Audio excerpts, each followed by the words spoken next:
대재앙과 깨달음, 종교와 물리학이 이뤄내는 공통점이 있다. 인간에게 절대적으로 필요하다는 것이다. 그런데 도덕지침에 이르는 세상이 유익한지 해로운지 의심스러워진다. 제임스 린더.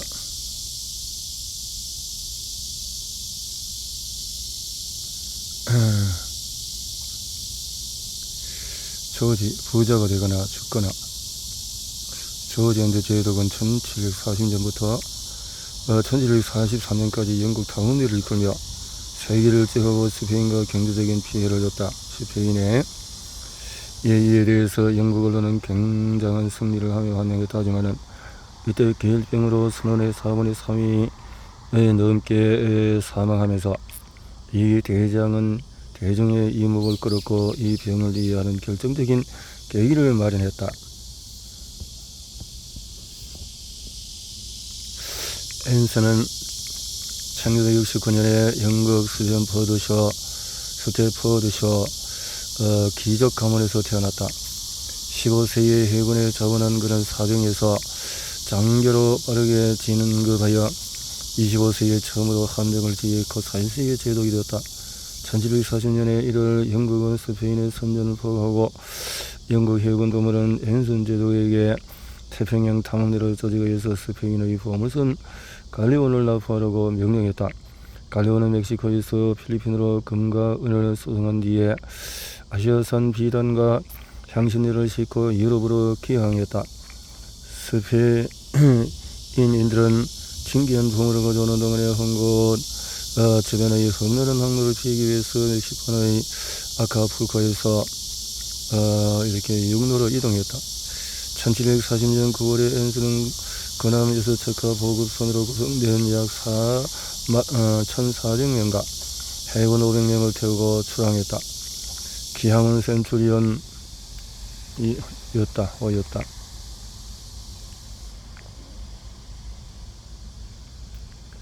탐험 기록은 훗날에 앤슨의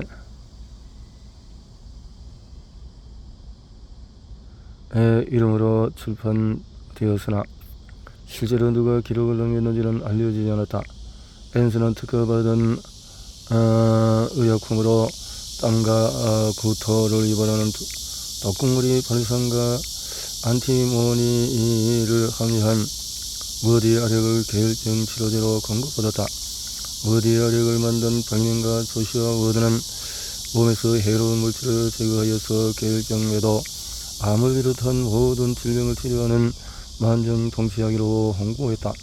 함대가 1741년에서 3월 홍곳에 도착했을 때 계열병이 선원들을 괴롭혔다. 얼마 지나지 않아서 선원들이 사망하기 시작했고 사망자가 매일 6에서 8명에 달했다. 남은 선원들은 체력이 고갈되고 허약해진 상태로 폭풍우가 몰아치는 항로를 따라서 홍곳을 가려고 분투했으나 그남 세척은 회항해야 했다. 2월 9일에 센트리온은 로빈슨 크루소의 모델로 초정되는 알렉산더 셀커크가 고립되었던 태평양의 후간 피로된 다스 제도에 도착했다. 그남 두 척과 함께 보급선은 가까스로 홍곳을 돌아 나중에 센투리온호에 합류했다. 심하게 파손된 보급선은 해체되었고 보급선 선원들은 다른 데로 옮겨 탔다. 생존인은 335명이었다. 가장 치명적인 사망 원인은 계열병이었다. 1741년 12월 7일에 생존자는 201명에 불과했다. 영국 함대는 인력이 대폭 줄었는데도 스페인 성선 몇 척을 납포하고 칠레 해안의 한어를 역탈했다.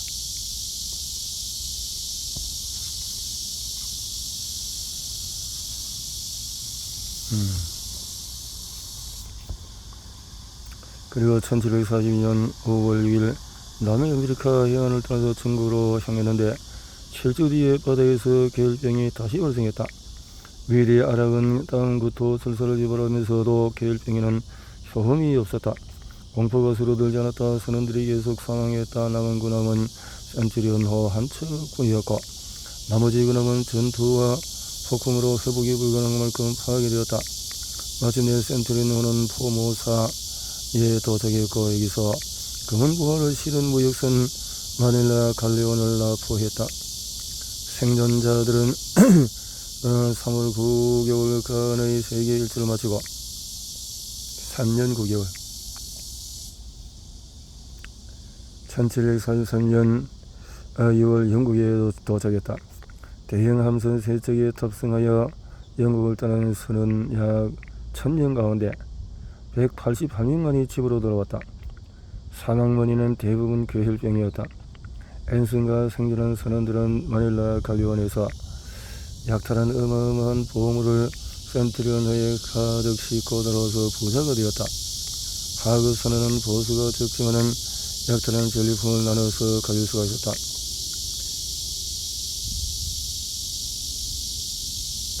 영국인들은 꿋꿋하게 역경을 극복하고 적에게 막대한 피해를 줬다는 점에서 생존자들을 영웅으로 대접했다. 앤슨은 선원들의 죽음에 대해서 비난받지 않았을 뿐만 아니라 영국 해역은 전체를 이끄는 해군 장관으로 진급했다. 그러나 점차 그 참혹한 사망 여수가 알려지면서 괴혈병은 해군 당국의 대중의 관심을 끌었고 이는 평범한 해군 군의관 제임스 린드가 괴혈병 역사상 가장 유명한 논문을 발표하도록 동기를 부여했다. 과학이라는 새로운 사고. 제임스 린드가 18세 후반에 스코틀랜드 계몽주의 지적 중심지였던 에든버러에서 태어나서 교육받았다. 중세와 르네상스를 거치면서 유럽 학자들은 인간의 지혜가 고대 그리스 로마 철학자들과 함께 정진을 이뤘다가 이후에 쇠퇴했다고 보았다. 유럽 학자의 임무는 고대 그리스 로마 서성을 해석하고 이를 당대에 직면한 문제에 적용하는 것이었다. 반면에 데이비드 휴먼과 애덤 스미스 같은 스코틀랜드 사상가들은 그러한 견해의 이의를 제기하며 고대 근위에 대한 의존을 인간 이성과 직접적인 관찰로 대체해야 한다고 주장했다. 데이비드 휴먼은 1748년에 영향력 있는 저서 인간의 이해력에 관한 탐구를 발표하며 따라서 관찰이나 실험의 도움 없이 한 사건을 결론짓거나 어떠한 은인가 결과를 추론하려 한다면 그것은 잘못된 일이다라고 주장했다. 이 새로운 사고방식은 과학 발전과 산업혁명 그리고 서유럽의 경제 성장을 촉진했다. 제임스 린드는 1716년에 중산층 상민 가문에서 태어났다. 15세 때에 지역 내과 의사의 견수생으로 일하고 에든버러 대학교에서 새로 설립된 의과대학에서 정규 학생이 아닌 신분으로 강의를 수강했다. 당시 교육은 고대 그리스에서 유래한 사체 엑스레이에 여전히 뿌리를 두었으나 린드는 지식이 발전하려면 직접적인 관찰과 실험이 반드시 뒷받침되어야 한다고 믿었다. 1739년에 린드는 보조외과의로 영국 해군에 입대했다. 린드가 이 같은 진로를 선택한 일은 그리 놀랍지가 않았다. 보조외과의는 해군 군함의 열악한 환경에 박공을 받으며 일하지만 해군에 입대하면은 대학학위도 없이도 의료행위를 할 수가 있었다. 내가 개인 진료소를 성공적으로 설립하려면 린드는 본인에게 주어진 것보다도 더 많은 사회적 연출이 필요했을 것이다. 영국이 스페인의 전쟁을 막 선포한 시기였다는 점에서 린드는 경력을 발전시키려는 생각뿐만 아니라 애국심을 품고 입대했을 수도 있다. 18세기 전반에 걸쳐서 스코틀랜드 민족주의가 끌어오르긴 했지만 린드가 아마도 자신을 스코틀랜드인이 아닌 영국인으로 생각했을 것이다. 그는 의사로 일한 세월의 대부분을 영국에서 보냈으며 1794년에 에든버러 장로교회가 아닌 영국 성공회 교회에 묻혔다. 오렌지와 레몬의 실험.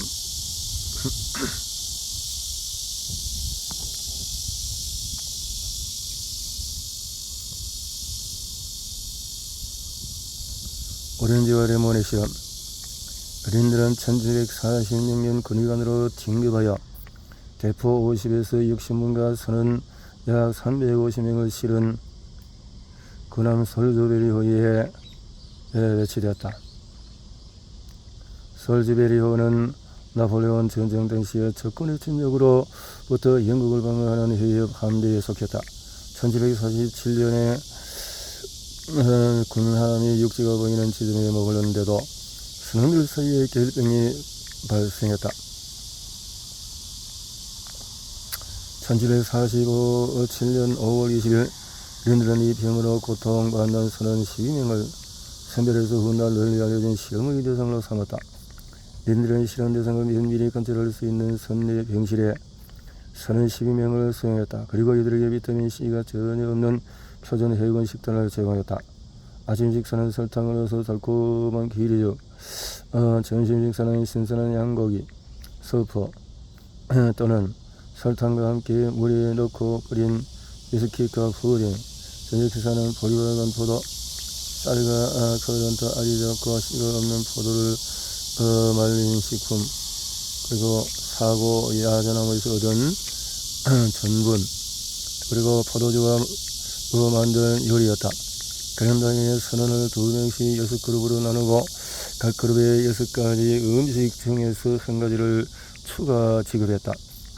사과주 1리터 매일 섭취, 항산, 식초 20분, 바닷물 300ml 섭취, 오렌지 2개, 레몬 1개, 6일 동안에 매일 섭취.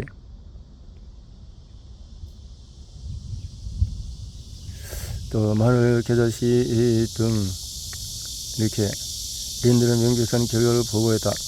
눈에 띄는 신선한 효과는 오렌지와 레몬을 섭취한 그룹에서 나타났다. 이 그룹에 속하는 선원 한 명은 6일 뒤에 일을 할 수 있을 만큼 건강을 되찾았다. 이래 선원의 몸에서는 실제로 반점이 완전히 사라지지 않았으며 이 몸이 회복되지 않았다. 그런데도 황산정력으로 이 팽고기를 제외하면 다른 약은 사용하지 않았는데도 이 선원은 플리머스에 도착한 6월 16일이 되기도 전에 상당히 건강해졌다. 같은 그룹에 속한 다른 선원도 훌륭히 건강을 회복했다. 현재 그는 몸 상태가 매우 좋다고 또 했다. 임무도 맡았다. 다른 그룹에서는 사과주를 마신 선원들만 회복된 듯이 보였다. 2주 후에 실험이 중단되었을 때 사과주를 섭취한 그룹은 잇몸과 무기력증이 조금 회복된 상태였고 항산용액은 잇몸과 입에는 효과가 있었으나 다른 증상에는 도움이 되지 않았다. 이 실험은 의학 역사상 최초의 통제된 임상시험으로 유명해졌다. 린들은 추가로 제공한 음식이라는 한 가지 변수를 제외하면 동일한 환경에서 실험 대상 그룹을 치료하고 직접 비교했다. 이 같은 실험을 진행하기 위해서 그는 오늘날에도 유효한 여러 규칙을 따랐다. 린들은 같은 질병을 앓고 질병의 정도가 유사한 선원을 선별했다. 그리고 선원들을 그룹으로 나눈 다음에 전부 같은 방식으로 치료했다. 똑같은 공기와 세균을 공유하도록 선원들을 군함 내에 같은 선실에 수용했다. 이들은 군함에서 배회하거나 동료에게서 음식을 얻어 먹지 못하도록 철저히 감시하기도 했다. 선원들에게 제공된 식단도 같았다. 유일하게 다른 점은 식사비에 추가된 음식이었다. 그러한 치료 경과의 차이가 때문에 그 음식 때문일 것이다.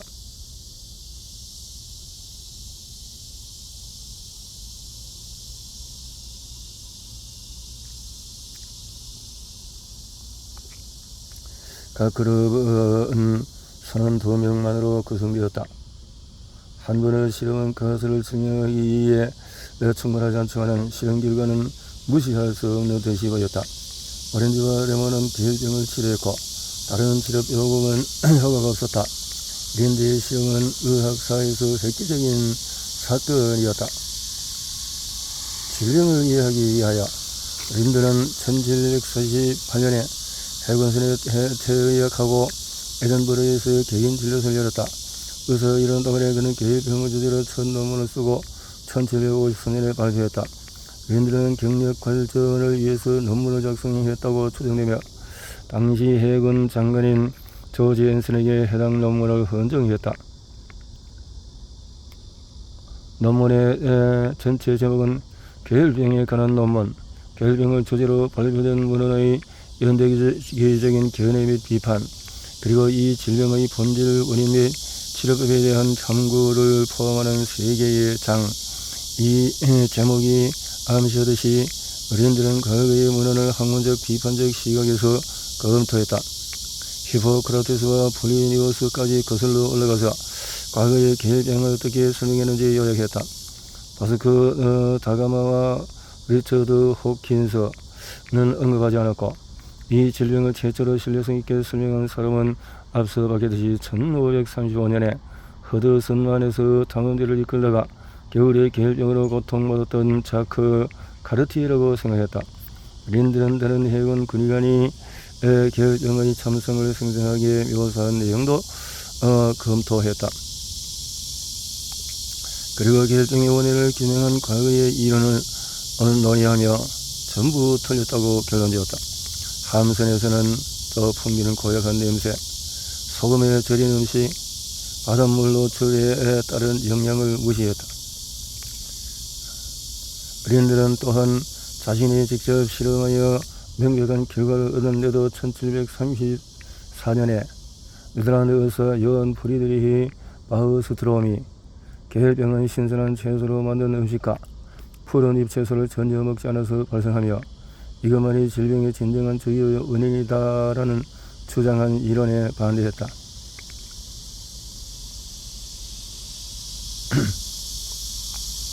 린들의 식단이 계열병을 일으킨다는 생각을 완전히 폐기하지는 않았고, 계열병의 여러 요인 가운데 하나일 뿐이라고 여겼다. 이러한 견해의 근거는 스코틀랜드나 뉴포틀랜드 같은 지역의 거주민은 1년 중에서 절반 동안의 신선한 채소를 먹지 않아도 계열병에 거의 걸리지 않는다는 것이었다. 그는 북위도 지역에서 사는 수많은 사람이 겨울에 비타민C를 얻는 대체 공급원, 이를테면 영국 제도에서 나는 감자, 또 유럽 대륙의 사우크라우트, 소금에 절여서 또 양배추, 또 북아메리카 북극 지역의 상록수 입으로 우린 차, 바다 표범의 생간 등을 섭취한다는 사실을 알지는 못했다. 어린들은 과거에 다른 사람들처럼 계열병 원인으로 함선 내부의 공기를 지목했는데, 다만 공기의 불쾌한 냄새가 아니라 습기 때문이라고 밝혔다. 그런 주요 원인은 공기의 질, 즉 습기에 있는 것이 분명하다. 추위와 습기의 결함이 이 질병의 가장 강력한 발병 원인이라고 설명했다.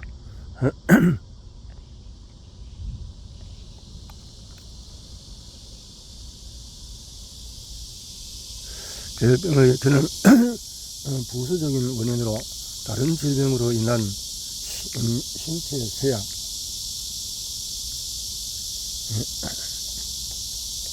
그러니까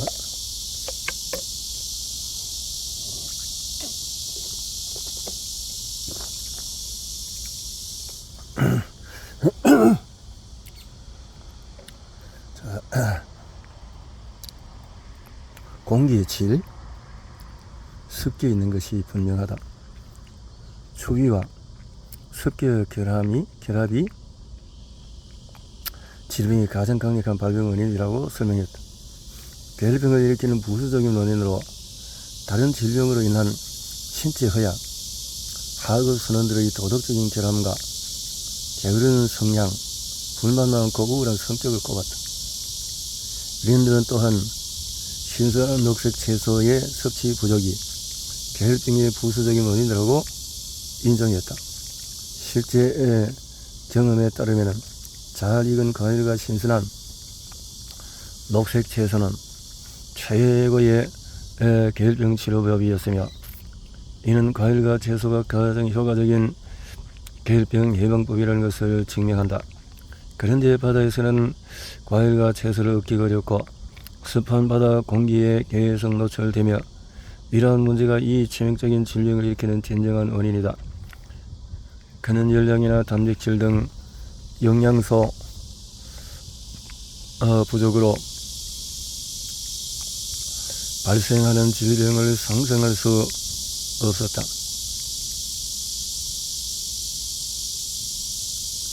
결과적으로 린드는 실험에서 얻은 교훈과 당시의 지배적인 이론을 기반으로 왜곡된 추론에 의존하여 차갑고 습한 공기가 일으킨 질병이 신선한 과일과 채소를 섭취하면 예방되거나 치료되는 이유를 설명을 했다.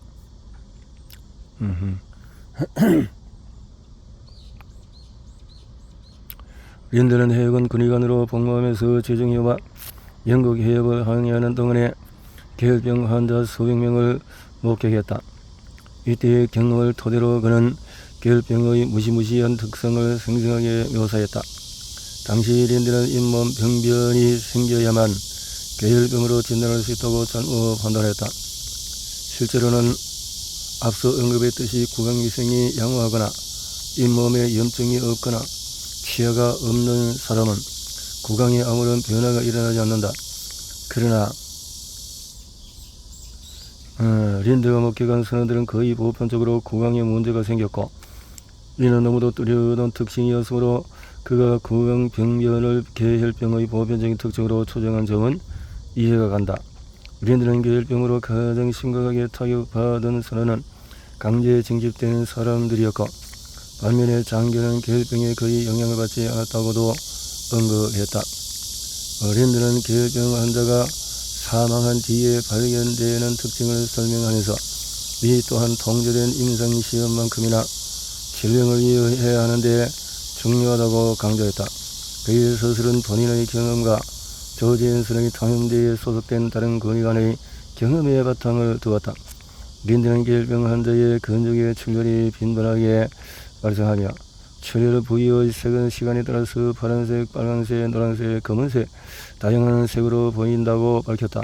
또한 부러진 뼈의 양쪽 끝이 서로 맞부딪히는 증상을 섬뜩하게 묘사했다. 매매산재가 움직일 때는 뼈 부딪히는 소리가 작게 들렸다.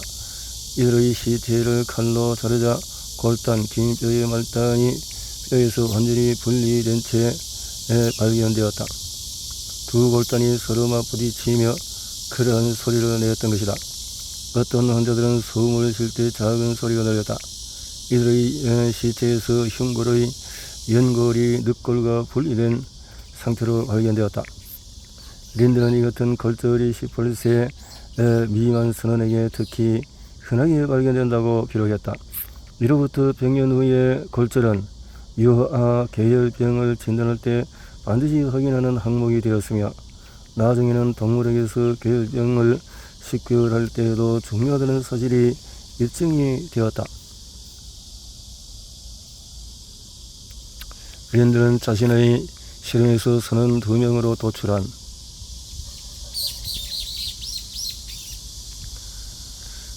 결론을 보강하기 위해서 다른 지휘관들의 항해에서 오렌지와 라임으로 계열병이 치료된 사례를 인용했다. 언급된 사례에 따르면 네덜란드와 영국 함선이 함께 항해하는 동안에 영국 선원은 계열병에 걸렸으나 네덜란드 선원은 건강을 유지했다고 한다. 그는 논문 각조에서 사우크라우트의 효능을 인정했다. 네덜란드 선원은 채소, 양배추, 절임을 먹는 덕분에 영국 선원보다도 계열병에 강하다. 또는 허드슨만에 정착한 프랑스 출신 이주민들은 비타민C가 풍부한 가문비나무 맥주를 마시기 시작한 뒤부터 계열병에 거의 걸리지 않았다고 언급했다. 린드는 오랜 항해를 대비해서 오렌지즙과 레몬즙의 보존법을 제시하면서 큰 실수를 저질렀다. 그는 보존 처리를 거친 즙을 랍이라고 불렀다. 즙을 펄펄 끓기 직전까지 가열하고 시럽 농도가 될 때까지 몇 시간을 졸여서 랍으로 만들었다. 린드는 랍을 병에 담으면 수년간 보관할 수 있다고 조언했으며 이는 랍이 산성들을 유지해서 또 미생물에 오염되지 않는다는 의미였다. 그러나 그는 랍에 항계열병 효과가 있는지 검증하지 않았다. 이제 우리는 아스코르브산을 장시간 가열하면 산화되고 분해된다는 사실을 안다. 실제로 랍은 쓸모없다고 판명이 되었다. 큰 실수를 했구나. 그렇죠. 참 너무 허점이 많은 연구였어요. 좋았는데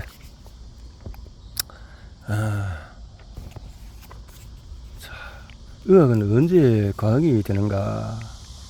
린덴버러 대학교에서 거대 그리스인과 갈레노스의 가르침을 당대 의학에 적응하려 노력했던 네덜란드 의사 헤르만 브루하버의 강의를 들었다.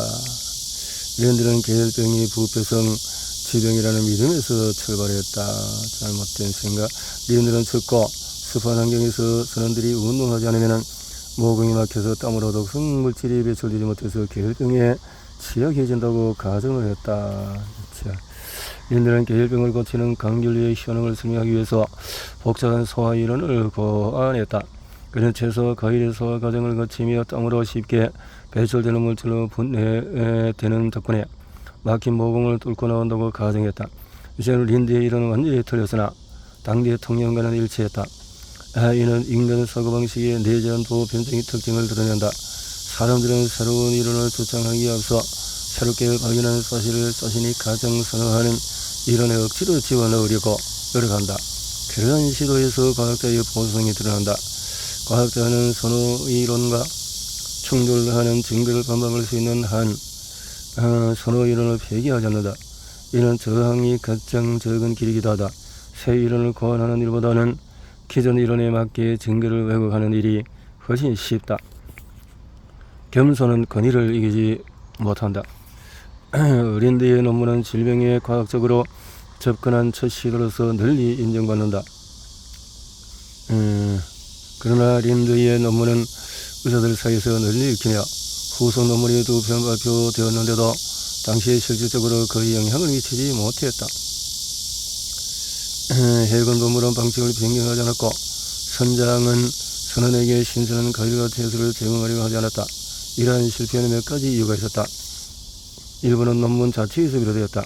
린덴은 겸손한 인물이었기에 저명한 이론을 반박하면서도 한편으로는 존중했다. 수많은 지면을 할애하여 권위 있는 이론의 경의를 표했다. 그는 고대 문헌을 뒤집으며 계열병에 대한 과거 견해를 전부 재검토했다. 임상시험은 논문의 몇몇 페이지에 등장하다가 중간부터 거론되지 않으며 제목에서 빠져있었다.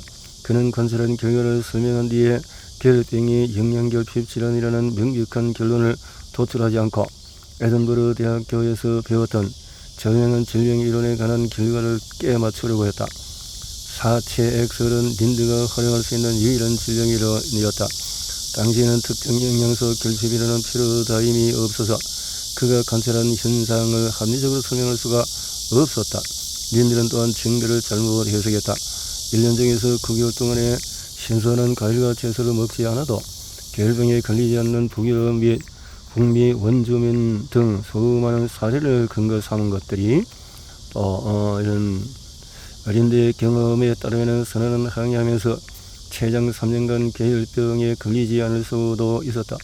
그런데 린덴은 장거리 항해 시에 주기적으로 신선한 과일과 채소를 섭취하게 해주는 상륙 허가의 가치를 알아차리지도 못했다. 그래서 오늘날 사우어크라우트가 비타민C를 함유해서 계열병을 예방한다는 사실을 알지만 그렇게 해서 이런 것도 많은 선원은 또 다른 훌륭한 비타민C 공급원인 생양파를 가져오기도 했다. 린덴가 저지른 가장 치명적인 실수는 라보의 효능을 시험으로 입증하지 못한 것이다. 그는 산성도가 유지되어서 또 세균이 번식하지 않도록 라보를 보존하면 항계열병 효과가 지속되리라고 믿었다. 실제로는 강균류 즙을 공기에 노출한 채 가열하거나 아스코르브산이 산업 분리되고 군함 군의관으로 라보로 계열병을 치료하는데 실패한 이후에 강균류 즙의 효능을 믿지 않게 되어졌다. 게다가 선원 식단에 강균류 즙이나 신선한 채소가 추가되지 않도록 막는 외부 요인이 있었다. 그 중 하나는 관료주의적인 타성이었다. 해군 본부는 추가 비용 발생에 격렬히 반대를 했다는 거죠. 간단하고 분명한 방식으로 식단에 새로운 음식을 추가할 수 있었을 것인데 해협 함대는 육지 근처에서 자주 선찰했으므로 부속선이 함정에 접근해서 식량을 공급할 수 있었다. 그러나 여기는 추가 비용이 또 발생하니까 자, 1758년에 조지 앤슨 이 호의를 베푼 덕분에 린들은 포츠머스의 거대 해군 기지 인근에 설립된 고스포드 왕리 헤슬러 병원의 의사로 유명이 되었다. 헤슬러 병원은 영국의 주요 해군 병원으로 얼마 지나지 않아서 유럽에서 가장 큰 병원이 되었다. 린드가 논문을 발표했음에도 결병 환자들은 헤슬러 병원으로 끊임없이 밀려들었다. 그가 부임한 2년간 입원 환자 4,000여 명 가운데 1,000여 명이 결병 환자였다. 이는 1772년 발표한 논문 제3판 매제말에서 결병을 치료하는 식이요법으로 포도주 600, 레몬즙 130ml, 설탕 60에서 24시간마다 마시면 된다고 상세히 설명했다. 그는 포도주와 설탕을 섞은 라임즙 또 레몬즙은 결병에 가장 효과적인 치료제로 순수한 레몬즙 또는 시럽법보다도 훨씬 효과가 좋다고 기술했다. 실험을 반복한 끝에 결병의 레몬즙이 녹색 채소와 포도주보다도 훨씬 효능이 뛰어나다는 사실을 깨달았다고 덧붙였다. 알려진 사실에 따르면 린드는 왕리 헤슬러 병원에서 더는 통제된 임상시험을 하지 않았다. 그가 개발한 또는 검증하지 않았었다. 그것뿐 아니라 영국 해군의 강균류 즙이나 신선한 과일 또 채소를 공급하려고 강력하게 조정하지도 않았다. 그는 나의 본분은 치료법을 알리는 일이다. 그 치료법을 이해하는 권력은 다른 사람에게 있다라고 했다. 겸손이 언제나 미덕인 것은 아니다. 린드가 탁월한 논문을 작성했음에도 해군 본부는 아무런 조치를 취하지 않았고 결병은 40년간 영국 해군을 끊임없이 괴롭혔다.